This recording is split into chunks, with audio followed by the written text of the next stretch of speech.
কোন কোন পশু দ্বারা কোরবানি করা জায়েজ, কোরবানির গোশত কতদিন ফ্রিজে রেখে খাওয়া যাবে, 7 নামে কোরবানি দেওয়া যাবে কিনা। কোনো কারণ ছাড়াই এই গ্রামের 3টি মসজিদে ঈদের জামাত অনুষ্ঠিত হয়, অথচ এই গ্রামে পূর্বে সবাই একত্রিত হয়ে ঈদগাহে সালাত আদায় করত। এ নিয়ে গ্রামের মানুষের মধ্যে বৈষম্য, মতপার্থক্য দেখা দেয়। ফলে গ্রামের মানুষ একে অন্যের উপর রাগ, ক্ষোভের সৃষ্টি হয়। দাড়ি কতটুকু রাখা শরীয়ত সম্মত? যাদের দাড়ি কম গজায় তাদের ক্ষেত্রে শরীয়তের বিধান কি? নামাজে অনেক সময় রাকাত ভুলে গেলে করণীয় কি? অনেক সময় 3 রাকাত পড়লাম নাকি 4 রাকাত ঠিক মনে থাকে না।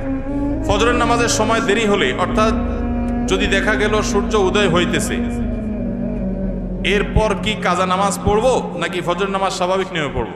সমাজে কিছু মানুষ বিপদে পড়ে এনজিওগুলো থেকে লোন নিয়ে বিদেশে যায়, জায়গা ক্রয় করে অথবা ঘরবাড়ি করে এক্ষেত্রে করণীয় কি? এনজিওগুলো 14% হারে সুদের টাকা দেয়। পিরিয়ড অবস্থায় মুখস্থ সূরা বা কোরআনে কারীম থেকে তেলাওয়াত করা যাবে কিনা? অভ্যাস করানোর জন্য কাউকে নফল ইবাদতের জন্য চাপ প্রয়োগ করা জায়েজ আছে কিনা? আমার বাবা একজন ব্যবসায়ী, তিনি ব্যবসায় হারাম করেন। আমি ঠান্ডা মাথায় অনেক করে বুঝিয়েছি, এর কারণে আমাকে দোকান থেকে বের করে দিয়েছেন। এখন এই ব্যবসার টাকা কি আমি খেতে পারবো? আমার জন্য কি হারাম হবে? ইসলামের অন্যতম গুরুত্বপূর্ণ একটা ইবাদত হলো কোরবানি। আর এই কোরবানি আমাদের দোরগোড়ায় উপস্থিত। আমরা অনেকে ইনশাআল্লাহ আল্লাহর নির্দেশ পালনার্থে কোরবানি করব। আল্লাহ বলেছেন, ফাসাল্লি লিরাব্বিকা ওয়ানহার, তুমি তোমার রবের নির্দেশে সালাত আদায় করো এবং কোরবানি করো। এই কোরবানির ইবাদত এমন একটি ইবাদত, এই ইবাদতের প্রতি আমাদের দেশের মানুষের আগ্রহ অন্যান্য ইবাদতের তুলনায় একটু বেশি। আলহামদুলিল্লাহ, তুলনামূলকভাবে অন্য অনেক ইবাদতের চাইতে কোরবানি করার ব্যাপারে আমাদের আগ্রহ একটু বেশি। এটার বিশেষ কারণ আছে। অন্যতম বড় যে কারণ সেটি হলো যে এটাকে আমরা উৎসব এবং কালচার হিসাবে নিয়েছি। সন্দেহ নেই এটা উৎসব, সন্দেহ নেই এটি কালচার, কিন্তু এটার প্রধান উদ্দেশ্য যদি ইবাদত না হয় তাহলে সেই আমল, সেই ইবাদতের, সেই ভালো কাজের বিনিময় আল্লাহর কাছে আশা করা যাবে না। সম্মানিত ভাইরা, যেহেতু কোরবানি আমাদের সামনে চলে আসছে, এই জন্য আমাদের কোরবানিকে অর্থবহ করবার জন্য আমরা আজকে কয়েকটি গুরুত্বপূর্ণ বক্তব্য, গুরুত্বপূর্ণ কয়েকটি নির্দেশনা দিতে চাই। প্রথম কথা হলো যে আমাদের কোরবানির উদ্দেশ্য যদি হয় ফ্রেশ গোশত আহরণ করা, আমাদের কোরবানির উদ্দেশ্য যদি হয় সমাজের মানুষের সামনে নিজের ইজ্জত রক্ষা করা, প্রতি বছর কোরবানি দেই, এবছর না দিলে মানুষ কি বলবে, বাচ্চারা কার মুখের দিকে চেয়ে থাকবে, আত্মীয় স্বজন, নতুন আত্মীয় স্বজন কি মনে করবে, এ সকল উদ্দেশ্য যদি আমাদের কোরবানির পেছনে কাজ করে তাহলে সেই কোরবানি আল্লাহর কাছে মাকবুল বা গ্রহণযোগ্য কোনো কোরবানি হবে না। কোরবানি প্রসঙ্গে আল্লাহ রাব্বুল আলামিন বলেছেন, ইন্নামা ইয়াতাকাব্বালুল্লাহু মিনাল মুত্তাকিন। আল্লাহ তাআলা শুধুমাত্র মুত্তাকিদের ত্যাগ, তাদের উৎসর্গ, তাদের কোরবানি, তাদের স্যাক্রিফাইস, এটা আল্লাহ তাআলা কবুল করবেন। অতএব যাদের ভিতরে তাকওয়া নাই তাদেরটা আল্লাহ তাআলা গ্রহণ করবেন না, কবুল করবেন না। আমরা যে আয়াত পড়েছি সেই আয়াতও দেখেছি, আল্লাহ রাব্বুল আলামিন ইরশাদ করেছেন যে আমাদের কোরবানির রক্ত, আমাদের কোরবানির পশুর গোশত, এর কিছুই কি আল্লাহর কাছে যায়? কিছুই আল্লাহর কাছে যায় না। অন্য সব ইবাদত, আর্থিক ইবাদত, এটার ফিডব্যাক আমাদের কাছে আসে না সাধারণত। আমরা যখন দান সাদাকা করি, দান সাদাকা করলে ওইটা কি নিজে খাওয়া যায়? যখন দান করি, সাদাকা করি, তখন ওটা আল্লাহর তরফ থেকে গরিবদেরকে দিয়ে দিতে হয়, নিজে খাওয়া যায় না। কোরবানি এমন একটা ইবাদত যে আমরা কোরবানি করার সময় বললাম বিসমিল্লাহি আল্লাহু আকবার, আল্লাহুম্মা লাকা মিনকা ওয়া লাক, আল্লাহ আপনার পক্ষ থেকেই পেলাম এবং আপনার উদ্দেশ্যেই কোরবানি করলাম বলতেছি। তো আল্লাহর উদ্দেশ্যে দিয়ে দেওয়ার পর নিয়ম হলো আল্লাহর বান্দাদের মধ্যে গরিব যারা, দুঃখী যারা, তাদেরকে দিয়ে দিব। এটাই তো সাদাকার নিয়ম, দানের নিয়ম। কিন্তু কোরবানি এমন একটা ইবাদত যে ইবাদত আমি আল্লাহর উদ্দেশ্যে করলাম, আল্লাহকে খুশি করার জন্য জবে করলাম, কিন্তু গোশতটা আবার আল্লাহ আমাকে খাওয়ার অনুমতি দিয়েছেন। এটা অন্য ইবাদতে নাই। এখন এই ইবাদতে যদি গোশত খাওয়াটা মুখ্য হয়, গোশত আহরণ করা মুখ্য হয়, সমাজে মানুষের কাছে মুখ উজ্জ্বল করা মুখ্য হয়, আসল উদ্দেশ্য যদি হয় দুনিয়াবি বা পার্থিব বিষয় আশয়, আসল উদ্দেশ্য যদি হয় শো অফ করা, আসল উদ্দেশ্য যদি হয় মানুষকে দেখানো, আসল উদ্দেশ্য যদি হয় আত্মীয় স্বজনের কাছে মুখ রক্ষা করা, বাচ্চা কাচ্চা কার দিকে চেয়ে থাকবে সেটা যদি উদ্দেশ্য হয়, তাহলে এটা ইবাদত হবে না। এজন্য কোরবানির আগে সর্বপ্রথম যে বিষয়টি খুব জরুরি সেটা হলো আমাদের উদ্দেশ্যগুলোকে একটু ঝালাই করে নেওয়া, আমাদের উদ্দেশ্যগুলোকে একটু রিচেক করে নেওয়া। আমরা কেন কোরবানি করব, আমাদের কোরবানির উদ্দেশ্যটা কি?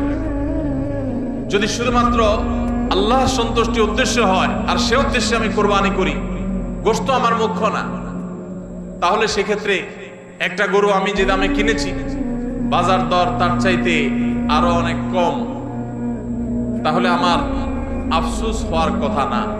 কারণ আল্লাহ তাআলা সওয়াব দেওয়ার সময় গোশত কয় কেজি হয়েছে সেই হিসাবে দিবেন, নাকি আমি কি পরিমাণ টাকা আল্লাহর রাহে খরচ করলাম সেই পরিমাণ দিবেন?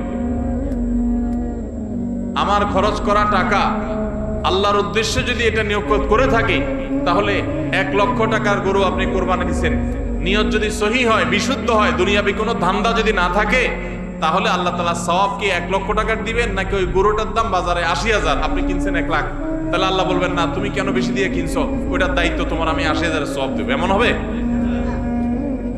কিন্তু তারপরেও আমরা কোরবানির পশু কেনার পর দেখা যায় ওইটা নিয়ে আমাদের অনেকের হেজিটেশন থাকে, আফসোস থাকে। হ্যাঁ, সন্দেহাতীত ভাবে আপনি মার্কেটে যে গরুর বাজারে যে মূলামূলি করে উপযুক্ত ন্যায্য মূল্যে আপনি কিনবেন, অতিরিক্ত দাম কোনো যৌক্তিক কারণ ছাড়া আপনি কসাইকে বা গরু বিক্রেতাকে কেন দিবেন? সেটা দেওয়ার কোনো যুক্তি নাই।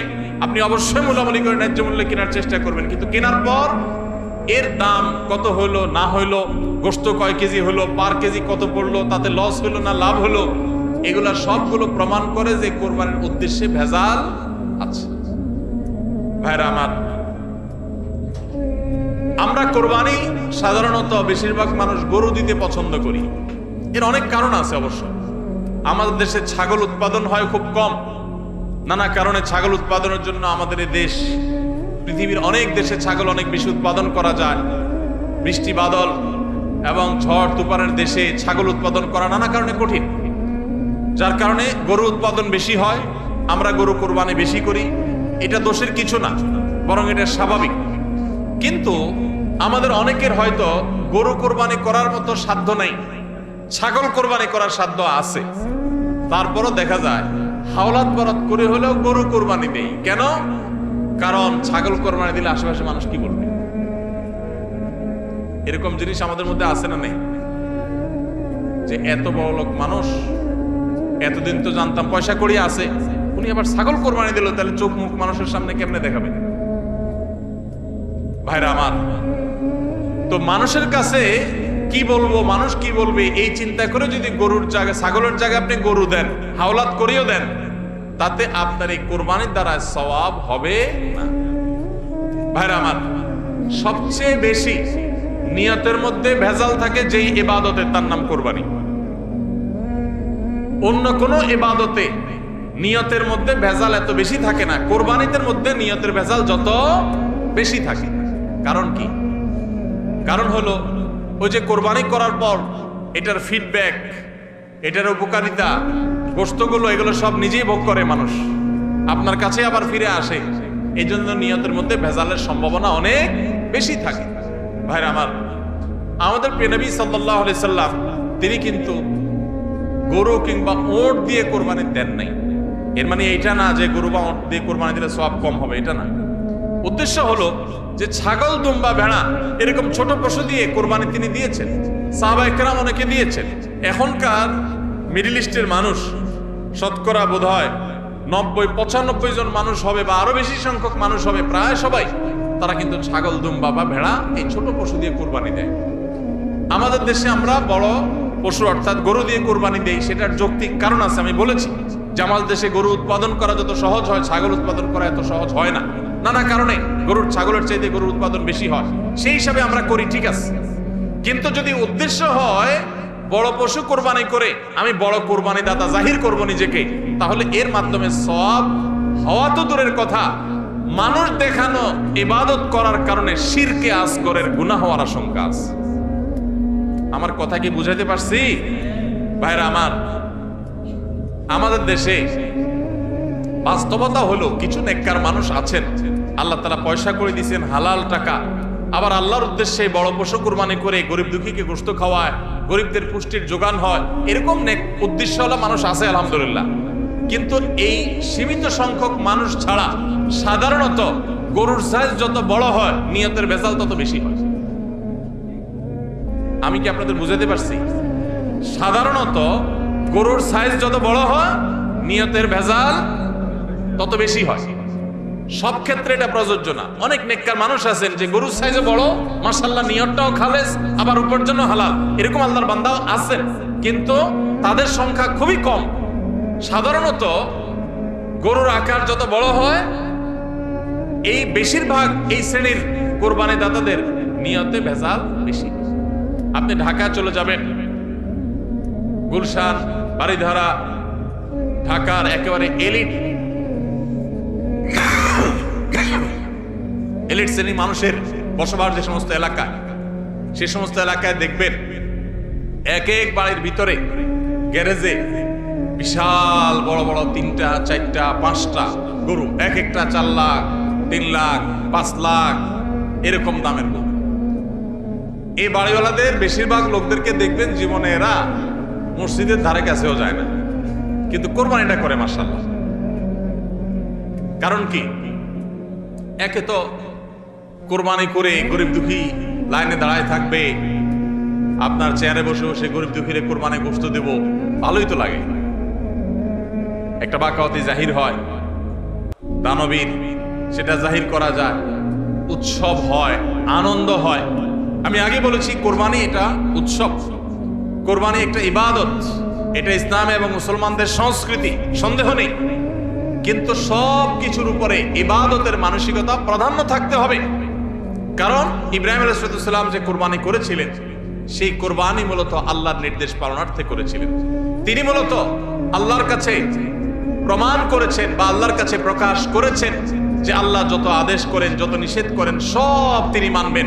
এমনকি নিজের সন্তানকে কোরবানি করার নির্দেশ আল্লাহ করার পর সেটাও মানতে তিনি প্রস্তুত হয়েছেন। আল্লাহ সন্তান কোরবানি হইতে দেন নাই, কিন্তু তিনি পরীক্ষায় পাশ করে ফেলেছেন। এই কোরবানি আমাদেরকে শিক্ষা দেয় আল্লাহর আদেশ নিষেধ আমার যুক্তিতে ধরুক আর না ধরুক, আমার বুঝে খাটুক বা না খাটুক, আমার পক্ষে যাক আর বিপক্ষে যাক, আমার ভালো লাগুক আর না লাগুক, সর্বাবস্থা আমি আল্লাহর আদেশ নিষেধ মেনে চলবো। এটাই হলো কোরবানির প্রধান শিক্ষা। আল্লাহ তাআলা আমাদের সবাইকে সেই শিক্ষা মাথায় রেখে শুধুমাত্র আল্লাহকে খুশি করার উদ্দেশ্যে কোরবানি করার তৌফিক দান করুন। মেয়ে বিয়ে দিয়েছেন বা ছেলে বিয়ে করাইছেন, ব্যয়ের বাড়ি থেকে মেহমান আসবে, ব্যয়েরা জিজ্ঞেস করবে ব্যয় কি কোরবানি দিচ্ছেন,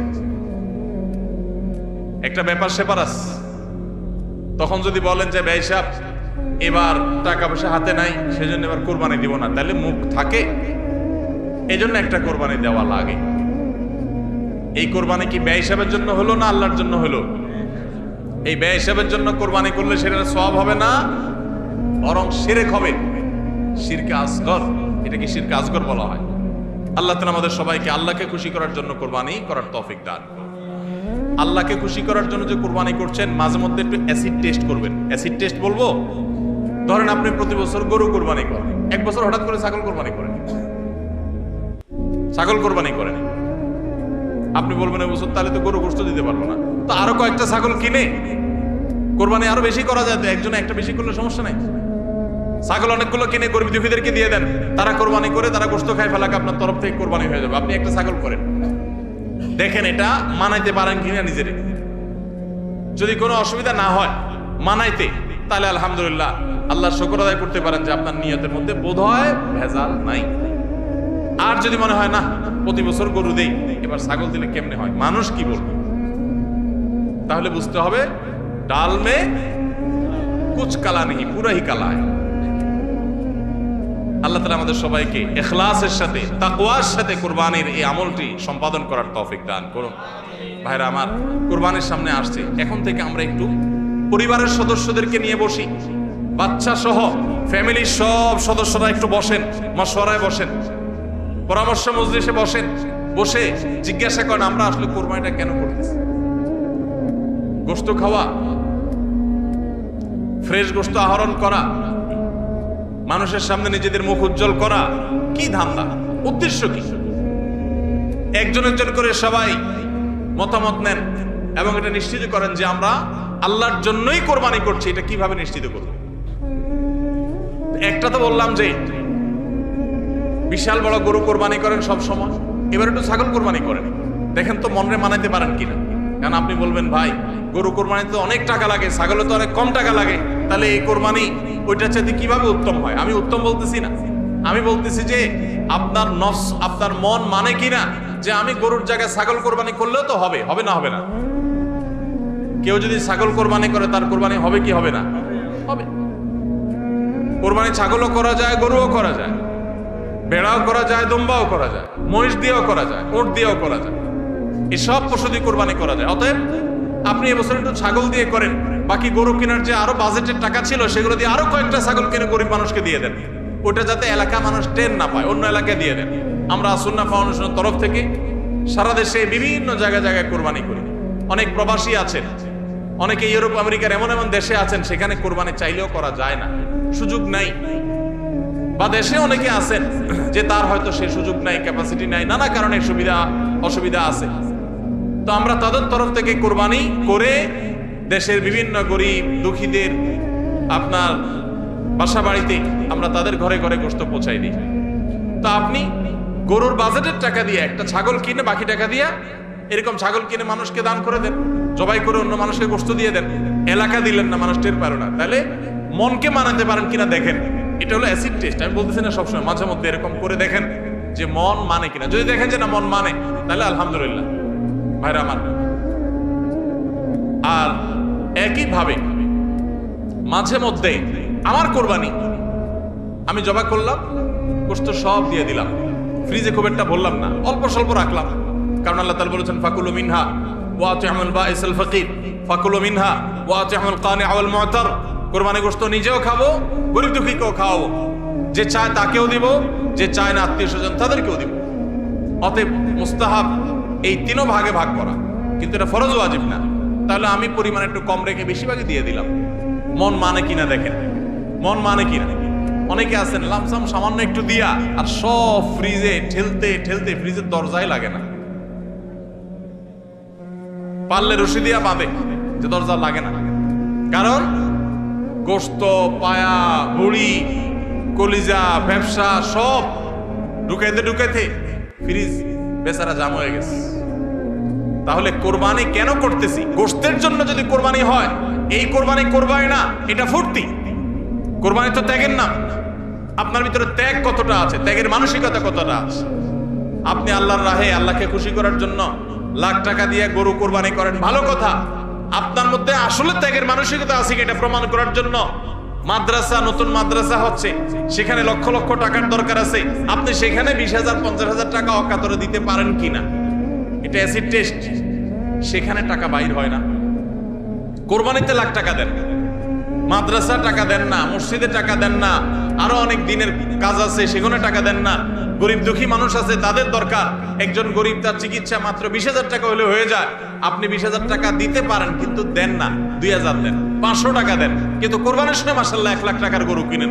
যদি আল্লাহর জন্যই হয়, স্যাক্রিফাইস যদি হয়, কোরবানিও করেন, ওখানেও দেন, কিন্তু কোরবানির সময় আসেন ওখানে নাই, তাহলে আপনার এই কোরবানিটা কি আল্লাহর জন্য হচ্ছে না নিজের জন্য হচ্ছে, আল্লাহর খুশির জন্য হচ্ছে না অন্য কোনো উদ্দেশ্য হচ্ছে?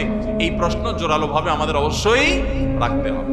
ভাইরা আমার, এর মানে আবার কেউ এটা বুঝেন না যে কোরবানি কম হোক আমরা সে চেষ্টা করবো না, কোরবানি আরো বেশি বেশি করার চেষ্টা করবেন। কোরবানি যত বেশি হবে তত আমাদের সব দিক থেকে লাভ। যারা কোরবানি বিদ্বেষী, সেকুলার, বিশেষ করে এক শ্রেণীর মুসলিম বিদ্বেষী নাস্তিক আছে, কোরবানির মৌসুম আসলেই দেখবেন এদের পাখা গজায়। এরা দেখবেন গরুর প্রতি মায়া এত বেশি, এত দরদ, তারা বলে আরে এতগুলো গরু জবাই করে ফেলা হবে, এই গরুগুলোর ভিতরে প্রাণ আছে, কত নির্মমতা। এরকম দেখবেন এরা এখন থেকে, এই কয়দিন পর থেকে দেখবেন সোশ্যাল মিডিয়াতে, ফেসবুকে তাদের এই সমস্ত জিগি শুরু হয়ে যাবে, আছে না নাই?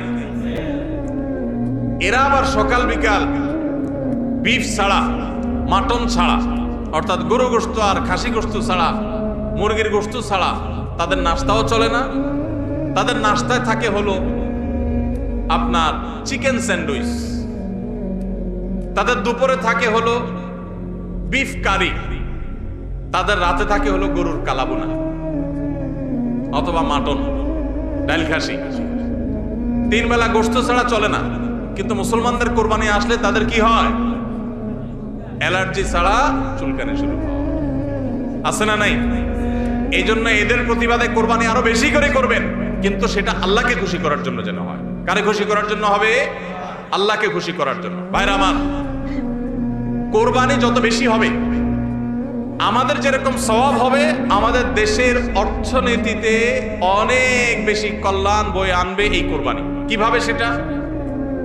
প্রতি বছর কোরবানিতে যে লক্ষ লক্ষ গরু ছাগল জবে হয়, এই লক্ষ লক্ষ গরু ছাগল এগুলো তো আসমান থেকে নাজিল হয় না, জমিন ফেড়ে বের হয় না। এক সময় ইন্ডিয়ান গরুর উপরে আমাদের দেশ নির্ভর ছিল। আলহামদুলিল্লাহ, গত বেশ অনেক বছর ধরে আপনারা দেখেন যে আমাদের দেশীয় গরু দিয়েই আমাদের কোরবানির ম্যাক্সিমাম চাহিদা প্রায় পূরণ হয়ে যায়। ইন্ডিয়ান গরুর উপরে এখন আর আমাদের কোরবানি নির্ভর নয়। এই যে গরুগুলো উৎপাদন হচ্ছে, আপনি উত্তরবঙ্গে গেলে দেখবেন, আমি যাই বিভিন্ন সময়, সিরাজগঞ্জ যাবেন, পঞ্চগড় যাবেন, ঠাকুরগাঁ যাবেন, দিনাজপুর যাবেন, বিভিন্ন জায়গায় যাবেন উত্তরবঙ্গে, দেখবেন যে কৃষকরা তারা অনেকে গরু পালন করছেন। আমরা সুন্নাহ ফাউন্ডেশন থেকে যখনই কোনো বিধবাকে, কোনো গরিব অসহায় মানুষকে স্বাবলম্বী করার জন্য বলি আপনাকে কোন জিনিসটা কিনে দিলে আপনার বা ভালো হয়, আপনি সেটা দিয়ে উপার্জন করতে পারবেন। বেশিরভাগ বিধবারা, বেশিরভাগ অসহায় মানুষেরা তারা বলে একটা গরুর বাছুর কিনে দেন, একজোড়া ছাগল কিনে দেন, তাহলে এগুলো আমি সারা বছর বড় করব। এগুলো বড় করতে আমার কোনো ঝামেলা নাই। দোকানদারি করা অনেক ঝামেলার কাজ, চ্যালেঞ্জের কাজ, বাকি চলে যায়, টাকা তোলা যায় না, এগুলো সহজ। এই বাছুরটাকে আমি ঘাস খাওয়ায় বড় করব। কোরবানি মৌসুম আসলে এই 20,000 30,000 টাকা দিয়ে কিনা বাছুরটা আমি 70,000 80,000 টাকা বিক্রি করব, ডাবল হয়ে যাবে, আমার লাভ হবে। তাদের জন্য এটা সহজ। তো কোরবানির এই ইবাদতটা মুসলমানরা যেটা করেন এদেশে, এটার মাধ্যমে এদেশের আর্থ সামাজিক উন্নতি হয়। লক্ষ লক্ষ হাজার হাজার কৃষকের, পশুপালনকারীদের তাদের উপার্জনের মাধ্যম হয়। কোটি কোটি টাকা, মিলিয়ন মিলিয়ন টাকার ডিলিংস হয়, লেনদেন হয়, যেটা জাতীয় অর্থনীতির চাকা এটাকে ঘোরাতে সাহায্য করে। কোরবানির এই ইবাদত এটা আমাদের অনেক গরিব অভাবী মানুষের পুষ্টির যোগান দেয়। আপনারা জানেন অনেক গরিব মানুষ আছেন কোরবানির মৌসুমে মন ভরে একটু গোশত খাইতে পারেন, সারা বছর গোশতের দাম এত বেশি, তো বেচারারা কিনে খেতে পারেন না। তাহলে কোরবানির এই গোশত, কোরবানির এই উৎসব, এই ইবাদত, এটার মাধ্যমে পশুপালনকারীদের উপার্জনের মাধ্যম হয়। সারা বছর যারা অপেক্ষা করে কোরবানির সময় পশু জবাই করে, পশু বিক্রি করে আবার তারা পশুপালন করবে, এর মাধ্যমে তাদের আর্থিক যে অনটন আছে এটা দূর হয়, তাদের উপার্জনের মাধ্যম হয়। আবার গরিব অভাবী মানুষ যারা আছে, যারা পুষ্টির অভাবে থাকে, পুষ্টিহীনতায় থাকে, তাদের আমিষের অভাব থাকে, তাদের খাদ্যের মধ্যে আমিষ পরিমাণ মতো থাকে না, সেই লোকগুলোর এই কোরবানি উপলক্ষে এক একজন 2 কেজি 4 কেজি 5 কেজি গোশত পাইলে কয়েকদিন ধরে তারা আমিষ খেতে পারে, তাদের পুষ্টির যোগান হয়। ভাইরা আমার, এর মাধ্যমে লক্ষ লক্ষ কোটি কোটি টাকা লেনদেন হওয়ার কারণে দেশের অর্থনীতির চাকা সচল হয়। নানা দিক থেকে এর পার্থিব উপকারিতা আছে।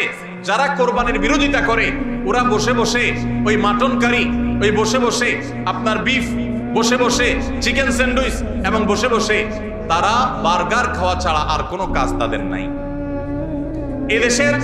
এদেশের অর্থনৈতিক উন্নয়নের পিছনে তাদের কোনো ভূমিকা নাই। প্রবাসের যে রেমিটেন্স এদেশে আছে, যত রেমিটেন্স আসে, যেটি আমাদের দেশের অর্থনীতির চাকাকে সবচেয়ে বেশি সচল রাখে, গার্মেন্টস শিল্প একটা চাকা আর রেমিটেন্স আরেকটা চাকা, এই 2টা চাকা আমাদের দেশের অর্থনীতিকে মূলত সচল রাখে। সবচেয়ে বেশি বৈদেশিক মুদ্রা আমরা কামাই এই 2টা মাধ্যমে। ভাইরা আমার, আপনারা নিশ্চয়ই জানেন, চাঁদপুর এলাকার মানুষ আপনারা, এই চাঁদপুরে প্রায় প্রতিটা ঘরে ঘরে বিদেশি আছে না নাই? প্রত্যেকটা ঘরে ঘরে প্রায় অনেক প্রবাসী ভাইরা আছেন। এই প্রবাসী ভাইরা যারা আছেন, যাদের টাকায় এ দেশের অর্থনীতির চাকা চলে, তারা ম্যাক্সিমাম মিডল ইস্ট প্রবাসী বা মালয়েশিয়ান প্রবাসী, ম্যাক্সিমাম তারা মুসলিম কান্ট্রিগুলোতে শ্রম দিতে গেছেন এবং তাদের ঘাম ঝরানো টাকা দিয়ে এদের সচল হয়। আর এই দেশের আইন, এদেশের নিয়ম, এদেশের সংবিধান, এদেশের সবকিছুর ক্ষেত্রে সবচেয়ে বেশি পোদ্দারি করে হলো ইসলাম বিদ্বেষীরা, আর টাকাটা আনে সবচেয়ে বেশি ইসলামিস্টরা। যত মধ্যপ্রাচ্য প্রবাসীরা টাকা আনে তাদের 99% তারা আলহামদুলিল্লাহ ইসলামকে ভালোবাসে, মহব্বত করে। আমি 10 বছর সৌদি আরবে প্রবাসী ছিলাম, আমি জানি। আমি মিডল ইস্টের বিভিন্ন দেশ ঘুরে ঘুরে প্রবাসীদের ব্যক্তিগত জীবন, তাদের চিন্তা দর্শন, এগুলোকে কাছে থেকে দেখার সুযোগ আমার হয়েছে। প্রবাসীদের যে টাকা, এদেশের অর্থনীতির চাকা সবচেয়ে বেশি সচল থাকে। আমি ইউরোপ আমেরিকায় থাকা প্রবাসী ভাইদের প্রতি শ্রদ্ধা রেখে বলছি, তাদের মধ্যে অনেকে আছেন তারা দেশকে ভালোবাসেন, কিন্তু ম্যাক্সিমামের অবস্থা হলো যে তারা যদি ওই সমস্ত দেশে একবার যেতে পারে, তাহলে দেশে জমি জমা, বাড়ি গাড়ি যা আছে এগুলো বিক্রি করে ডলার করে হুন্ডির মাধ্যমে নিয়ে যায়। কারণ ওই দেশে তার একটা বাড়ি কেনা লাগবে, কারণ সে সেখানকার নাগরিক হয়ে যায়। আর মিডিল ইস্টে যারা যায় তারা নাগরিক হইতে পারে না, এই জন্য ওখান থেকে একটা রিয়াল, একটা দিরহাম পারলে ওইটা বাঁচিয়ে দেশে পাঠায়। ঠিক না ঠিক? অতএব কোরবানির উৎসবের মাধ্যমে দেশের অর্থনীতির চাকা সচল হয়, প্রবাসীদের কষ্টার্জিত আয়ের মাধ্যমে দেশের অর্থনীতির চাকা সচল হয়। এদেশের অর্থনীতির চাকা সচল হওয়ার পেছনে সবচেয়ে বেশি ভূমিকা যাদের, তাদের বিরুদ্ধাচরণকারী যাদের কোনো ভূমিকা নাই, বসে বসে বার্গার খাওয়া ছাড়া, চিকেন আর বিফ আপনার মাটন খাওয়া ছাড়া যাদের আর কোনো কাজ নাই, এরাই কোরবানি আসলে গরুর জন্য মায়া কান্না শুরু করে। এজন্য এদের প্রতিবাদে আরো বেশি বেশি করে কোরবানি করবেন। আপনাদেরকে কোরবানি কম করতে বলি নাই, কিন্তু কোরবানির উদ্দেশ্য যেন হয় আল্লাহকে শুধু খুশি করা, সেটা নিশ্চিত করতে হবে। সবাই চেষ্টা করবো তো ইনশাআল্লাহ। আল্লাহ আমাদের সবাইকে আল্লাহর উদ্দেশ্যে কোরবানি করার তৌফিক দান করুন। তাহলে কোরবানি আসার আগে আগে নিজেকে নিজে জিজ্ঞাসা করবেন, পরিবারের সদস্যরা বসে নিজেদের মধ্যে পর্যালোচনা করবেন যে আমরা কোরবানিটা কেন করছি, আমাদের উদ্দেশ্যটা কি। আমাদের উদ্দেশ্য হবে আল্লাহর নির্দেশ পালনার্থে আমি আমার অর্থ করি, এটা ব্যয় করলাম। একটা পশু কিনলাম, ঈদের আগের রাতে কিনবেন না, পারলে 2-4 দিন আগে কিনবেন। যত বেশি আগে কিনতে পারেন তত ভালো। কিনলে ওই পশুটাকে আপনি নিজে হাতে খাওয়াবেন, গোসল করাবেন, ওইটাকে পরিপালন করবেন, প্রতিপালন করবেন, ওটার প্রতি একটা মায়া হবে। এরপরে সেই পশু যখন জবে হবে নিজের কাছে একটু খারাপ লাগবে, এটা এক ধরনের স্যাক্রিফাইস। ফজর নামাজ যখন পড়বো মনে চায় না, তারপরে কষ্ট করে উঠে পড়বো, এটা স্যাক্রিফাইস। তো কোরবানির এই ইবাদত আমাদেরকে স্যাক্রিফাইস এবং ত্যাগ শিখায়। আল্লাহকে সন্তুষ্ট করার জন্য আমরা যেই কোনো ধরনের স্যাক্রিফাইস করার চেষ্টা করব। আল্লাহ আমাদের সবাইকে তৌফিক দান করুন।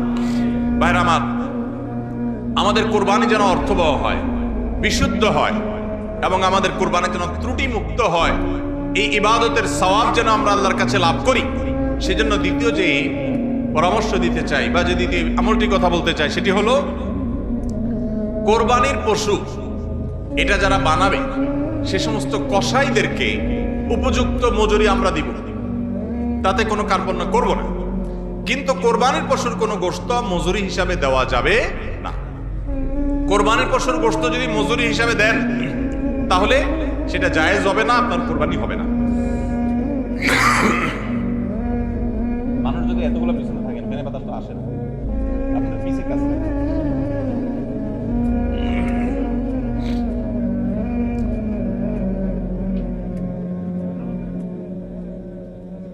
জি ভাই, তো যেটা বলছিলাম যে কোরবানির পশুর গোশত এটা যে কসাইরা বানায়, সেই কসাইদেরকে কোরবানির পশুর গোশত থেকে কিছু দেওয়া যাবে না। এখন আপনি বলবেন, ভাই কেমন কথা, যেই বেচারা কোরবানির পশুটা জবে করলো, সরি গোশতটা প্রস্তুত করলো, চামড়াটা ছিললো, এত কষ্ট করে বানাইলো, গোশতগুলো সব নিয়ে বাসাতে উঠে যাবো আর তার কিছুই দেবো না, কেমন হয়? দেখতে মনে হচ্ছে এটা অমানবিক না? আসলে কাহিনী ভিন্ন। কাহিনী কি? কাহিনী হলো কোরবানির পশু আমরা যখন জবাই করলাম, বিসমিল্লাহ আল্লাহু আকবার, আল্লাহুম্মা মিনকা ওয়ালাক, এটা যখন জবাই করলাম আল্লাহর নামে, তখন এই পশু আল্লাহর নামে জবে হয়ে গেছে। এটা মূলত যেটা বললাম গরিব দুঃখীকে দেওয়ার কথা। কারণ আমরা যখন যাকাত দেই, সাদেকা দেই, তখন কি ওটা নিজে খেতে পারি? আর তাহলে কোরবানির গোশত তো খাইতে পারার কথা না, কিন্তু আমরা খাইতে পারতেছি কেন? আল্লাহ তাআলা এই একটা আর্থিক ইবাদত আল্লাহ কবুল করেছেন। আমরা যখন সহিহ নিয়তে যদি করে থাকি, আল্লাহ কবুল করে এরপর বলেন ঠিক আছে, তোমাকে দিলাম, তুমি খাও, আমার তরফ থেকে, আল্লাহর তরফ থেকে আমি খাই। তো এই কোরবানির গোশত এটা বিক্রি করা জায়েজ আছে না জায়েজ নাই? না জায়েজ। কেন জায়েজ নাই? কারণ এটা তো ওই যে আল্লাহ আমাকে হাদিয়া দিয়েছেন গ্রহণ করার জন্য, আল্লাহর নামে দিয়ে দিয়েছি, এটা আমি বিক্রি করার সুযোগ নাই। এখন কসাইকে যদি আমি গোশত দেই পারিশ্রমিক হিসাবে, তাহলে এটা একরকম বিক্রি করার মতো হয়। কিভাবে? তিনি কষ্ট করেছেন, তাকে তার বিনিময় দিলাম, তাহলে বিক্রি করার মতোই হলো। আমি গোশতটা তাকে একটা বিনিময় নিয়ে দিলাম, গোশত দিয়ে টাকা নিলাম, বিক্রি করা এটা, এখানে গোশত দিয়ে শ্রম দিলাম, একই জিনিস। এই জন্য এটা জায়েজ নাই। তাহলে কি করবেন? কসাইকে তার ন্যায্য মূল্য দিবেন, একটা গরু বানানোর জন্য যা লাগে তা পুরাটা দিবেন এবং আগে ভাগে এগুলো চুকায় নিবেন। মুশকিল হলো কসাইরা জানে যে একটা গরু বানাইতে হয়তো বাজার দর অনুযায়ী সে 10,000 টাকা নিত, এখন সে 8,000 রাজি হয়ে গেছে। কেন 8,000 রাজি হয়ে গেছে? কারণ সে জানে তার সাথে আরো যে 3জন 4জন থাকবে, সবাইরে আপনি কমপক্ষে এই 4 জনকে যদি 2 কেজি করে বা 3 কেজি করে গোশত দেন, তাহলে 3-4 12 কেজি হবে। তো 12 কেজি গোশতের বাজারের দাম কত? হ্যাঁ, তাহলে চিন্তা করবে সে যে আমার তো এই দিক দিয়ে 2,000 টাকা ছাড় দিলাম আর পাইলাম তার চাইতে আরো অনেক বেশি। এই জন্য কসাই কম টাকা রাজি হয়ে যাবে। কসাইকে এই জন্য আগে ভাগে বলে দিবেন, শুনেন, কথা শুনেন ভালো করে, গোশত কিন্তু আপনাকে এক পিছু দেব না, আপনি কত নিবেন সেটা আপনি চুকান, আমার খাটলে নেব, না হলে অন্য কসাইয়ের সাথে আলাপ করবো, কিন্তু আগে মাথায় এটা রাখেন আপনারা কিন্তু আমি গোশত দেব না, টাকা যা নেওয়ার নিবেন। নবী করিম সাল্লাল্লাহু আলাইহি সাল্লাম আলী রাদিয়াল্লাহু তাআলাকে এটা বলে দিয়েছেন, কোরবানি করার সময় বলে দিয়েছেন, দেখো কসাইকে কিন্তু কোরবানি গোশত দিবা না, কোরবানি গোশত শুধু না, কোরবানি পশুর কোনো কিছু বিনিময় সে দিবা না, তাকে টাকা দিবা আলাদা, যত টাকা লাগে সেটা দিবা, গোশত দিবা না, তাহলে বিনিময় হয়ে যাবে, জায়েজ হবে না, তোমার কোরবানি হবে না। এই জন্য ভাইরা এই জিনিসটা আমাদের সাবধান থাকতে হবে, কসাইকে কোরবানি গোশত বিনিময় হিসাবে দেওয়া যাবে না। হ্যাঁ, কসাই যদি গরিব হয় তাহলে সেক্ষেত্রে অন্য গরিবকে আপনি আধা কেজি করে দিচ্ছেন, কসাইরও আধা কেজি দিতে পারেন, অন্য গরিবকে 1 কেজি করে দিচ্ছেন, কসাইরও 1 কেজি দিতে পারেন, কিন্তু কসাই হিসাবে না। সেটা হলো তিনি যদি কসাইগিরি নাও করতেন তারপরও আপনি তাকে দিতেন যদ্দূর অদ্দূর দিবেন। এর বেশি যদি আপনি দেন এবং সেটা যদি বিনিময় হিসাবে দেন তাহলে কি হবে না? জায়েজ হবে না। এই একটা মাসআলা না জানার কারণে আমাদের অনেকের কোরবানি এটা নিয়ে টানাটানি দেখা দেয়। নাম্বার 3 এবং শেষ পয়েন্ট হলো কোরবানির পশুর গোশত, এটা আপনি আহরণ করতে গিয়ে মাথায় রাখবেন যে কোরবানির পশুর রক্ত, বুড়ির ময়লা, এগুলো যেন আশপাশের পরিবেশটা নষ্ট না করে। আমরা অনেক সময় দেখি কোরবানির ঈদের 2 দিন 4 দিন 5 দিন পর পর্যন্ত রাস্তাঘাট দিয়ে চলা যায় না দুর্গন্ধের চোটে, ঠিক না বেঠিক? এবং কোরবানির মৌসুমে প্রায় বিভিন্ন বছরে দেখি আমরা বন্যা হয়, এই ময়লাগুলো পানির সাথে বিভিন্ন জায়গায় ছড়ায় পড়ে। বিশেষ করে আমাদের বাইরে আশেপাশে রাস্তাঘাট দিয়ে পথচারীরা যখন চলে, আপনার কোরবানির পশুর দুর্গন্ধ, এটার ময়লা, রক্ত, এগুলো যদি আশপাশে পরিবেশ নষ্ট করে, মানুষের নাক ধরে, মানুষ অসুস্থ হয়, নানা রকমের রোগ তৈরি হয়, এখান থেকে নানা রকম রোগবালাই ছড়ায় এবং মানুষের কষ্টের কারণ হয়, তাহলে কোরবানি দিয়ে আপনি সওয়াবের পরিবর্তে গুনাহ হওয়ার আশঙ্কা আছে। এই জন্য নিজ দায়িত্বে আমার পশুর কোরবানির রক্ত গর্ত করে এমন ভাবে কোরবানি করব যে সব গর্তে চলে যাবে এবং মাটি চাপা দিয়ে দিব এবং পানি দিয়ে এমন ভাবে পরিষ্কার করে দিব, ব্লিচিং পাউডার ইত্যাদি দিয়ে এমন ভাবে পরিষ্কার করব যাতে করে আশপাশের কোনো মানুষের কষ্ট না হয়। অনেকে আছেন কোরবানির বুড়ি ময়লাগুলা যেখানে সেখানে ফেলে দিয়ে রাস্তার পাশে উনি বুড়িটা নিয়ে চলে গেছেন। এটা কোনো ভালো মুসলমানের কাজ না, এটা ফাসিক মানুষের কাজ। নবী করিম সাল্লাল্লাহু আলাইহি সাল্লাম ঈমানের শাখা বলতে গিয়ে বলেছেন, ইমাতাতুল আযা আনিত তারিক, ঈমানের একটা শাখা হলো রাস্তায় এমন কিছু যদি কেউ কষ্ট ফেলে রাখে যেটাতে আরেকজনের কষ্ট হয়, সেটা আপনি আরেকজন ফেললে আপনি সরাই দিবেন, এটা হলো ঈমানের দাবি। আর আপনি নিজে যদি ফালান সেই জিনিসটা, যে জিনিসটা মানুষের কষ্ট হয়, তাহলে এটা তো কুফরির অঙ্গ হবে। কথা কি বুঝাইতে পারছি? আমরা অনেকে কোরবানি করি কিন্তু এই জিনিসগুলো খেয়াল করি না যে আমার কোরবানিটাকে অনর্থক করে দিতে পারে, অর্থহীন করে দিতে পারে, সওয়াবের পরিবর্তে গুনাহ হতে পারে। এই জন্য কোরবানির পশুর রক্ত, ময়লা, বুড়ির ময়লা, এই সবগুলোকে আমরা নিজ দায়িত্বে একবারে পরিষ্কার করে রাখবো। মনে থাকবে তো ইনশাআল্লাহ? আল্লাহ তাআলা আমাদের সবাইকে কোরবানির এই ইবাদতকে আল্লাহকে সন্তুষ্ট করবার উদ্দেশ্যে খালেস এবং বিশুদ্ধ নিয়তে, সহি নিয়তে, এবং এই কোরবানিকে আল্লাহ তাআলা বিশুদ্ধ উপায়ে আমাদেরকে সবাইকে সম্পাদন করার তৌফিক দান করুন। আমাদের কোরবানির পশুর রক্ত বা পশুর কোনো কিছু দুর্গন্ধ বা কোনো কিছু, কোনো ময়লা যেন পরিবেশকে দূষিত না করে, মানুষের কষ্টের যেন কারণ না হয়। আল্লাহ তাআলা আমাদের সবাইকে সে বিষয়গুলোকে মেনে চলার তৌফিক দান করুন। কে কত ভালো কোরবানি করলেন, কে কত ভালো মুসলমান, দায়িত্বশীল মুসলমান, এটা বোঝা যাবে কোরবানির পর পশু যেখানে কোরবানি করেছেন আশেপাশে কোনো জায়গায় কতটা পরিষ্কার আছে না আছে এটার উপরে। এটা হলো মিটার, এটা দিয়ে মাপা যাবে যে আপনি মুসলমান, ইসলাম কতটা বুঝছেন। শুধুমাত্র জবাই করলেন আর গোশত খাইলেন ইবাদত হয়ে গেল, এত সোজা না। আল মুসলিমু মান সালিমাল মুসলিমুনা মিন লিসানিহি ওয়া ইয়াদিহি, যার হাত মুখ দ্বারা অন্য মুসলমান নিরাপদ থাকে সেই মুসলমান। আপনার জবাই করা পশুর রক্ত, এটার গন্ধ কয়দিন পরে ছড়াচ্ছে, শুকায় রক্ত গন্ধ বাইর হয়েছে, ময়লা আছে সেগুলোর গন্ধ বাইর হয়েছে, তা অন্য মানুষের কষ্ট হচ্ছে, আপনি মুসলমান হতে পারলেন না, আপনার এটা ইবাদত হলো না। এই জন্য এই একটা বিষয় মনে হতে পারে ছোট্ট বিষয়, এই ছোট্ট বিষয়টাই কিন্তু আমাদের ইবাদতকে নষ্ট করে দিতে পারে। আমরা সবাই খেয়াল করবো তো ইনশাআল্লাহ।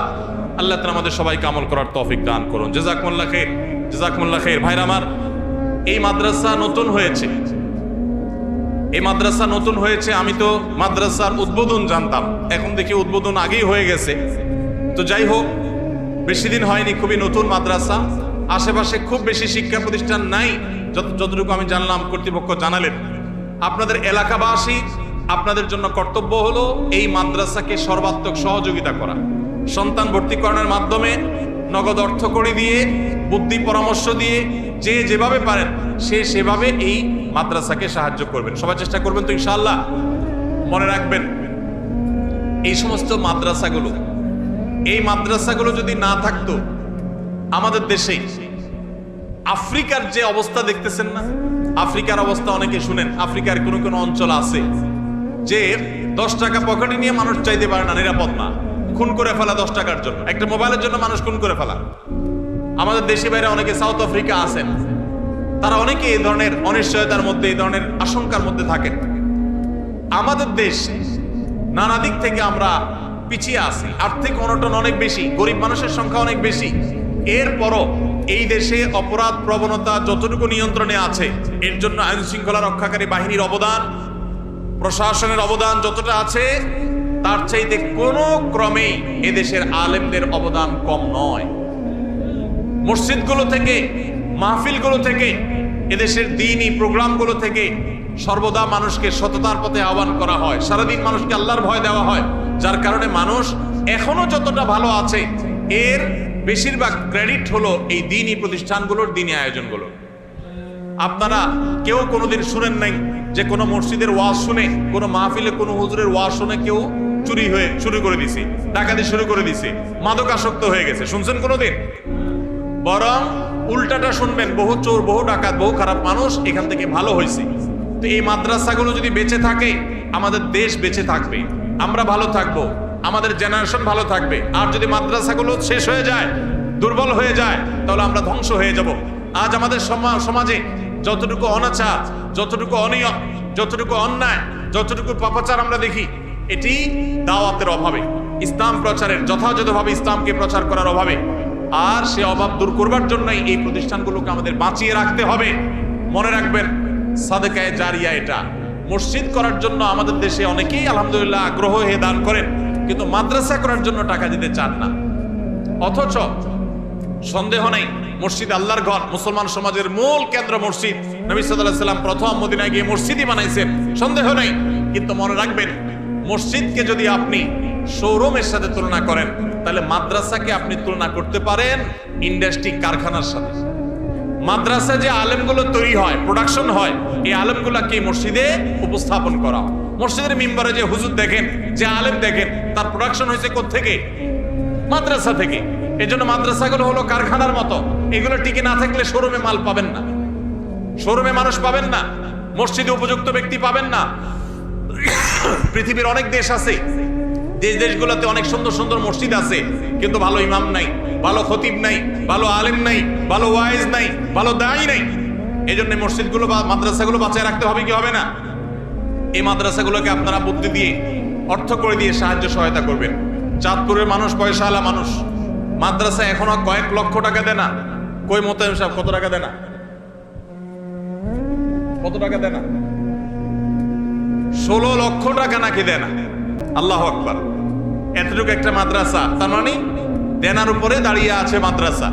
তো আল্লাহর ঘর, মসজিদ অথবা দ্বীনের শিক্ষা প্রতিষ্ঠান, মাদ্রাসা, এগুলা লোনের উপরে দাঁড়ায় থাকবে, কিভাবে আল্লাহর কাছে আমরা জবাবদিহি করব? প্রত্যেকে যার যার সাধ্য অনুযায়ী আমরা মাদ্রাসার জন্য শরীক হব। ঠিক আছে তো ইনশাআল্লাহ? আমরা যদি সবাই একটু একটু করে ভাগ করে নেই, তাহলে মসজিদের দেনা পরিশোধ হতে, মাদ্রাসার দেনা পরিশোধ হতে খুব বেশি সময় লাগবে না। আল্লাহ তাআলা আমাদের সবাইকে তৌফিক দান করুন। কালেকশন করছেন নি?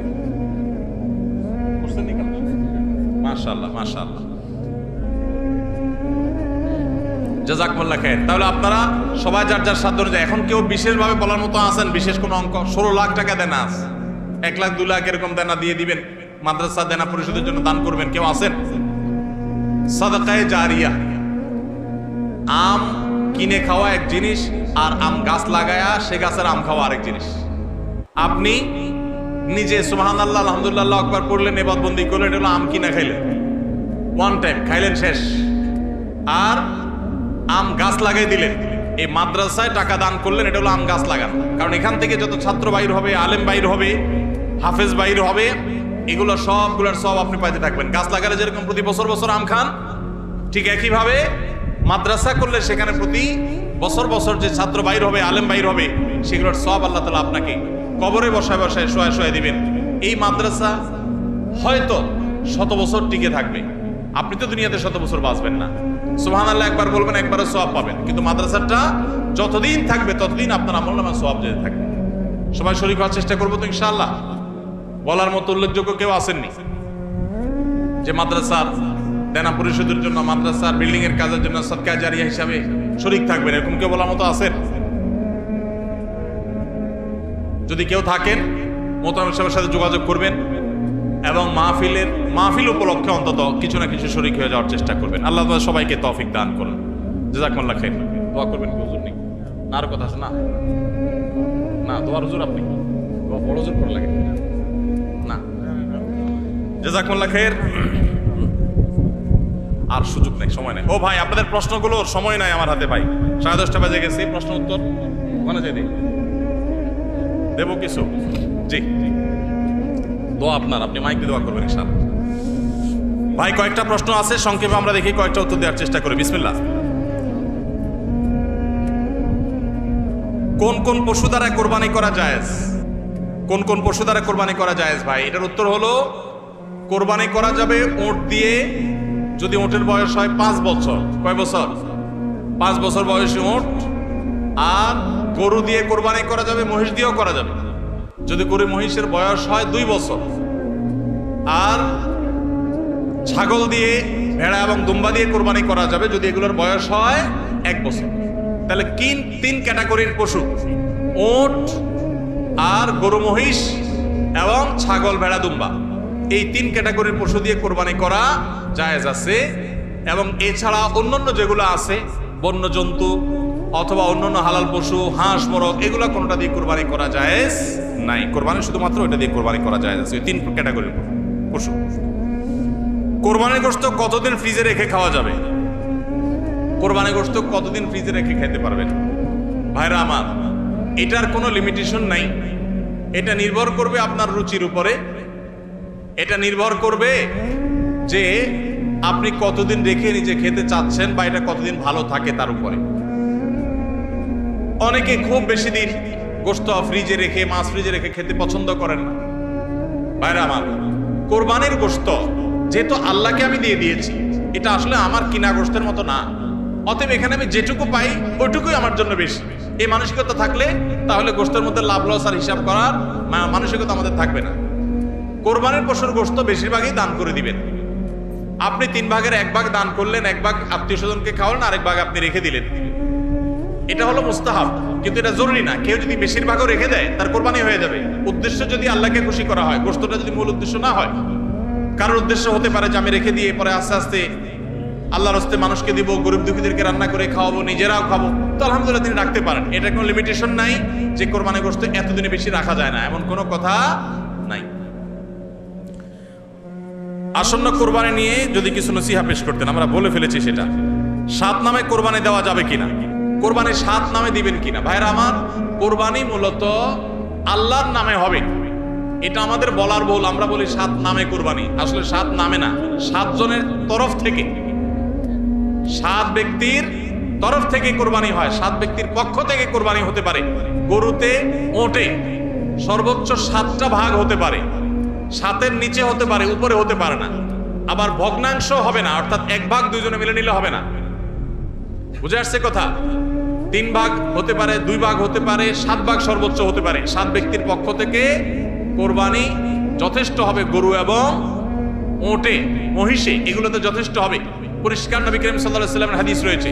আজকাল অনেক আলেমরা এটা নিয়ে বা কোন আলেমরা এটা নিয়ে মত পার্থক্য করেন, দুর্ভাগ্যজনক সেটা। এটা নিয়ে সংখ্যাগরিষ্ঠ ইমামদের দ্বিমত নাই। আরব আজম কোন দেশে সংখ্যাগরিষ্ঠ আলেমদের কোনো দ্বিমত নাই যে গরু, ওট এগুলো 7 ব্যক্তির তরফ থেকে যথেষ্ট হবে। দাড়ি কতটুকু রাখা শরীয়ত সম্মত? যাদের দাড়ি কম গজায় তাদের ক্ষেত্রে শরীয়তের বিধান কি? দাড়ি এটাকে লম্বা করতে হবে। আফুল্লুহা আরফুল্লুহা, নবী সাল্লাল্লাহু আলাইহি ওয়াসাল্লামের নির্দেশ, তোমরা দাড়িকে ছেড়ে দাও, লম্বা করো। এখন যাদের দাড়ি গজাই কম তাদের সওয়াব যে কম হবে তা না। আমরা অনেকে মনে করি দাড়ি যত লম্বা হয় সওয়াব মনে হয় তত বেশি হয়। না, ব্যাপারটা সেরকম না। কারো দাড়ি অনেক ছোট হয়, দাড়ি যদি ছোট হলে সওয়াব কম হয়, তাহলে মালয়েশিয়ান, ইন্দোনেশিয়া মানুষদের দাড়ি সওয়াবই থাকবে না। বেচারার দাড়ি একটু বড়ই হয় না। আমার দেশে অনেকের আছে যে সামান্য অল্প অল্প দাড়ি। তো দাড়ি অল্প হোক আর বেশি হোক, আমার যা আছে আমি সেটাই রেখে দিছি, আমি কাটি নাই। এর মাধ্যমে আল্লাহ তাআলার কাছে আমি সওয়াব পাবো, এটাই সুন্নাহ পালন হয়ে যাবে, ওয়াজিব আদায় হয়ে যাবে। নামাজে অনেক সময় রাকাত ভুলে গেলে করণীয় কি? অনেক সময় 3 রাকাত পড়লাম নাকি 4 রাকাত ঠিক মনে থাকে না। নামাজে রাকাত সংখ্যা নিয়ে যদি আমাদের সমস্যা হয়, এই সমস্যা তো প্রায় হয়, তাই না? আজকাল যে পরিমাণ দুনিয়ার ধান্দা, নামাজের রাকাতের হিসাব মনে থাকে না। তো রাকাত সংখ্যা নিয়ে যদি আমার ঝামেলা হয়, মনে না থাকে, তাহলে আমি কি করব? আমি দেখব যে আমার কোনটার দিকে প্রবল ধারণা জাগে।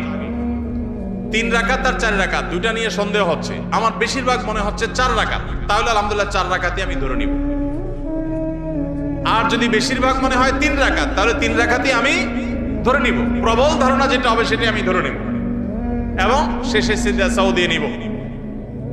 আর যদি আমার 3 এবং 4-এর মাঝখানে আমি দাঁড়ায় থাকি, 50-50, 3-এর দিকেও মন আগায় না, 4-এর দিকেও মন আগায় না, 2-এর দিকেও মন আগায় না, আবার 3-এর দিকেও মন আগায় না, এরকম যদি হয় তাহলে কমটা ধরে নিব।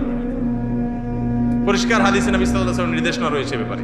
যেমন 3 আর 4 নিয়ে যদি ডাউট হয় এবং 50-50 থাকেন, মাঝখানে দাঁড়ায় আছেন, কোনো দিকে মন টানে না, তাহলে আপনি 3 ধরে নেবেন। 3 ধরে নামাজ শেষ করবেন, শেষে সিজদা সাউ দিয়ে নেবেন, বাস নামাজ হয়ে যাবে ইনশাআল্লাহ। ফজরের নামাজের সময় দেরি হলে, অর্থাৎ যদি দেখা গেল সূর্য উদয় হইতেছে, এরপর কি কাজা নামাজ পড়বো নাকি ফজর নামাজ স্বাভাবিক নিয়মে পড়বো? সূর্য উঠছে এরকম অবস্থা নামাজ পড়া জায়েজ নাই, হারাম। সূর্য যখন উঠে, যদি আপনি ফজর নামাজ পড়তে পারেন নাই, কোনোদিন হঠাৎ হয়ে গেছে, অ্যালার্ম বাজছে, খবর নাই, এত বেশি ঘুম আসছে, কালে ভদ্রে হতে পারে, ডেইলি এরকম হলে জায়েজ হবে না, গুনাহগার হবে। হঠাৎ হয়েছে একদিন, অনেকদিন পরে হতে পারে। এরকম যদি হয় সূর্য উঠে গেছে, এদিকে আপনার ফজর নামাজ পড়া হয়নি, তাহলে আপনি সূর্য উঠতেছে ওইটা আমি নামাজ পড়বেন না। তাহলে কি করবেন? সূর্য উঠার 15-20 মিনিট পর অপেক্ষা করে তারপরে ফজর নামাজ আপনি আদায় করবেন। সমাজে কিছু মানুষ বিপদে পড়ে এনজিওগুলো থেকে লোন নিয়ে বিদেশে যায়, জায়গা ক্রয় করে অথবা ঘরবাড়ি করে, এক্ষেত্রে করণীয় কি? এনজিওগুলো 14% হারে সুদের টাকা দেয়। সুদের টাকা কি 14% হারে দিছে না 2% হারে দিছে, এটা মুখ্য না। আমরা যখন বাইরে যাই, বিশেষ করে উন্নত দেশগুলোতে যাই, তখন বাংলাদেশি প্রবাসী ভাইরা জিজ্ঞাসা করে, ভাই এখানে হাউস লোনের জন্য ব্যাংকগুলো থেকে এত কম নামমাত্র সুদের টাকা দেয় যে বলার মতো না, এই লোভ ছাড়া যায় না। একেবারে লোন দেয় নামমাত্র মূল্যে, একদম ফাও বলতে গেলে। তো সেটা জায়েজ হবে কিনা? উত্তর একই, সুদ আল্লাহর জমিনের সবচেয়ে ভয়াবহ হারাম। সুদের চাইতে ভয়াবহ হারাম আর কোনোটা, অন্য কোনো হারাম খেলে আল্লাহর সঙ্গে, আল্লাহ রাসূলের সাথে যুদ্ধের শামিল না। সুদের ভয়াবহতা এত বেশি, সুদের কারবার করার আল্লাহ রাসূলের সাথে যুদ্ধের ঘোষণা দেওয়ার শামিল। এই জন্য ভাইরা, বিদেশি এনজিও গুলো বা দেশি অনেক এনজিও আছে যারা গ্রামে গ্রামে সুদি লোন দেওয়ার জন্য তারা হন্যে হয়ে মানুষ খোঁজে, আছে না নাই? কিস্তিতে টাকা দেওয়ার জন্য হন্যে হয়ে থাকে। আপনারা একটা জিনিস খেয়াল করবেন, আপনার অন্য কোনো বিপদে তাদেরকে পাবেন না, কোনো বিপদে তাদেরকে পাবেন না। আপনার ছেলেটা অসুস্থ, তারা আপনার ছেলেটাকে নিয়ে সেবা করে চিকিৎসা করায় দিছে কোনো স্বার্থ ছাড়া, এগুলো নর্মালি খুব একটা পাবেন না। কিন্তু দেখবেন তারা কিস্তিতে লোন দেওয়ার জন্য পিছে পিছে ঘুরে। কারণ এরা জেনে হোক আর না জেনে হোক শয়তানের দোসরের ভূমিকায় অবতীর্ণ হয়েছে। এই সুদের জাল গোটা পৃথিবীতে বিছানো হয়ে গেছে। গোটা পৃথিবীর অর্থনীতি দাঁড়িয়ে আছে সুদের উপরে। আমরা বক্তব্য দিচ্ছি, কিন্তু আমরা জানি যে আমাদের আষ্টে পৃষ্ঠে সুদ আমাদেরকে ঘিরে আছে। কিন্তু ভাইরা আমার, ঠান্ডা মাথায় জেনে শুনে বিদেশ যাওয়ার জন্য হোক, ঘরবাড়ি করার জন্য হোক, ব্যবসা সম্প্রসারণের জন্য হোক, সুদের কারবারে কোনো মুসলমান জড়াতে পারে না। এটা হারাম। আল্লাহ তাআলা আমাদের এই হারাম থেকে বেঁচে থাকার তৌফিক দান করুন। সুদের টাকা দিয়া অনেক কিছু করে ফেলতে পারেন, কিন্তু সুখের মালিক আল্লাহ তাআলা। তিনি আল্লাহ তাআলা আপনাকে এই হারাম দিয়ে কখনো আরাম দিবেন না। এজন্য সুদকে না বলার মতো ইমানের শক্তি থাকতে হবে। অভ্যাস করানোর জন্য কাউকে নফল ইবাদতের জন্য চাপ প্রয়োগ করা জায়েজ আছে কিনা? নফল ইবাদতের জন্য সাধারণ অবস্থাতে চাপ প্রয়োগ করা জায়েজ নাই, কিন্তু অধীনস্থ লোকজন, নিজের ঘরের লোকজন, তাদেরকে মৃদু চাপ দেয়া যেতে পারে, যেটা জুলুমের পর্যায়ে যাবে না। সেটা হলো দাবির জায়গা থেকে, সেটা শেখানোর জন্য, অভ্যাস করানোর জন্য অধীনস্থ নিজের পরিবারের সদস্য এরকম লোকদেরকে। তাও চাপ বলতে যেটা বোঝায় যে জবরদস্তি করলেন, কষ্ট হলো তাকে করালেন, এটা করা জায়েজ নাই, কারণ এটা ফরজ ইবাদত না।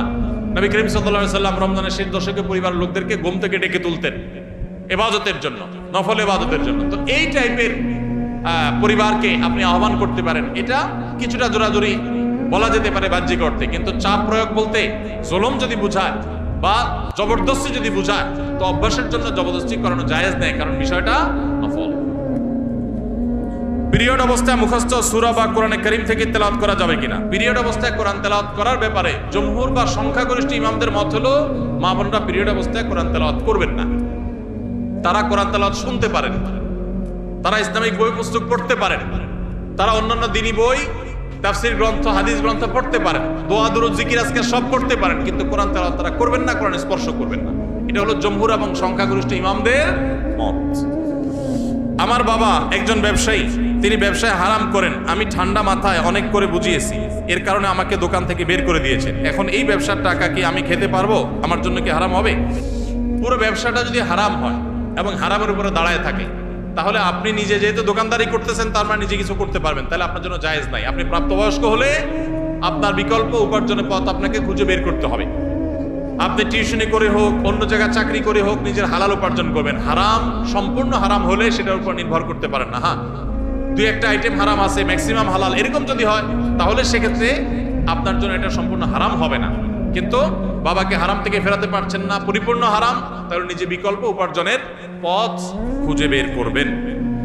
কোনো কারণ ছাড়াই এই গ্রামের 3টি মসজিদে ঈদের জামাত অনুষ্ঠিত হয়, অথচ এই গ্রামে পূর্বে সবাই একত্রিত হয়ে ঈদগাহে সালাত আদায় করত। এ নিয়ে গ্রামের মানুষের মধ্যে বৈষম্য, মতপার্থক্য দেখা দেয়, ফলে গ্রামের মানুষ একে অন্যের উপর রাগ, ক্ষোভের সৃষ্টি হয়। ভাইরা আমার, একই গ্রামে 3টা ঈদের নামাজ হয়, 3টা মসজিদে ঈদের নামাজ হয়। আগে সব মসজিদের মুসল্লিরা মিলে একটা ঈদগাহে নামাজ পড়তেন। অবশ্যই আগেরটা অধিকতর উত্তম ছিল, এখন যেটা হয় সেটা উত্তম নয়। ঈদ এটা নিয়ম হলো মাঠে হবে, মসজিদে হবে না। কোন কারণ ছাড়া মসজিদে ঈদের নামাজ আদায় করা এটা সুন্নাহর খেলাফ, মাকরুহ। ভাইরা আমার, নবী করিম সাল্লাল্লাহু আলাইহি সাল্লাম ঈদের নামাজ পড়ার জন্য মাঠে বের হয়ে যেতেন। আজ শহর তো শহর, গ্রামে মাঠ আছে, ঘাট আছে, চাইলেই অনেক সময় মাঠে নামাজ পড়া যায়, খোলা মাঠে নামাজ পড়া যায়, কিন্তু ওই মসজিদে নামাজ পড়ে। ঈদের আনন্দটাই তো মাঠে ময়দানে যাওয়ার মাধ্যমে। প্রত্যেক মসজিদে মসজিদে ঈদের নামাজ পড়া এটা কোনো উত্তম কাজ না। উত্তম হলো কয়েক মসজিদের মানুষ একত্র হয়ে একটা উন্মুক্ত জায়গায় নামাজ পড়বে, এটাই হলো সুন্নাত। ওইটা সুন্নাত না। মসজিদে মসজিদে ঈদের নামাজ পড়া এটা কি না? সুন্নাত না। অতএব আপনাদের এলাকাতে আগে যেটা হতো সেটা সুন্নাত, আবার যদি আপনারা সেটা প্রতিষ্ঠা করতে পারেন ভালো হয়। ভাইরা আমার, কেন মসজিদে মসজিদে ঈদের নামাজ হয়? কারণ কি? কারণ একেবারে পরিষ্কার। কারণ হলো সব মসজিদের কমিটির লোকজন তারা সবাই নেতা হতে চায়, কেউ কাউকে মানতে রাজি না। আরেক ঈদগাহে যদি যে নামাজ পড়ি তাহলে তো আমাদের ইজ্জত থাকবে না, তাহলে তো আমাদের সম্মান থাকবে না, মুখ থাকবে না। এই কারণে অনেকে দেখা যায় যে তারা নিজেরা সভাপতি, সেক্রেটারি, নিজেরা মোড়লগিরি, মাতবরগিরি করবে, এই জন্য নিজের মসজিদে জামাত শুরু করে দেয়। মোড়ল মাতবরগিরি করার যদি উদ্দেশ্য হয় তাহলে এটা কিসের ইবাদত? ইবাদত যদি নবী করিম সাল্লাল্লাহু আলাইহি সাল্লামের আনুগত্যের নাম হয় তাহলে আপনার মসজিদে নয়, বরং সেটা মাঠে হবে। প্রত্যেক মসজিদ না, কয়েক মসজিদের মানুষ মিলে ঈদের নামাজ হবে। দেখুন, ইসলামের নামাজের ব্যবস্থাপনাটা এত সুন্দর। 5 ওয়াক্ত নামাজ পাঞ্জেগানা মসজিদে হবে, প্রত্যেক এলাকার ছোট ছোট ঘর বাড়ির, ছোট বড় ঘর বাড়ির লোকেরা তারা দিনে 5 বার একত্র হবে, কুশল বিনিময় হবে, একজন একজনের হাল পুরসি করবে। এটা একটা সৌন্দর্য। আবার জুমার নামাজ, জুমা মানেই হলো একত্র করে, যে অনেকগুলো পাঞ্জাগানা মসজিদের মুসল্লিদেরকে একত্র করবে জুমার নামাজ। আবার ঈদের নামাজ হলো অনেকগুলো জুমার নামাজের মুসল্লিকে একত্র করবে, আরো বড় পরিসরে হবে, সেটা হলো ঈদের নামাজ। আর আরাফাতের ময়দান হলো গোটা বিশ্বের মুসলমানদেরকে একত্র করবে, সেটা আরো বড় পরিসরে। এটাই হলো নামাজের সৌন্দর্য। এই চেইনটা ইসলাম দিয়েছে, কিন্তু আমরা সেটাকে নষ্ট করে ফেলেছি। এই জন্য আপনাদের গ্রামে যারা 3টা মসজিদে বিভক্ত হয়েছেন, তারা আবার একটা ঈদগাহে একত্র হন। আল্লাহ আপনাদেরকে সুন্নাতের উপর আসার তৌফিক দান করুন।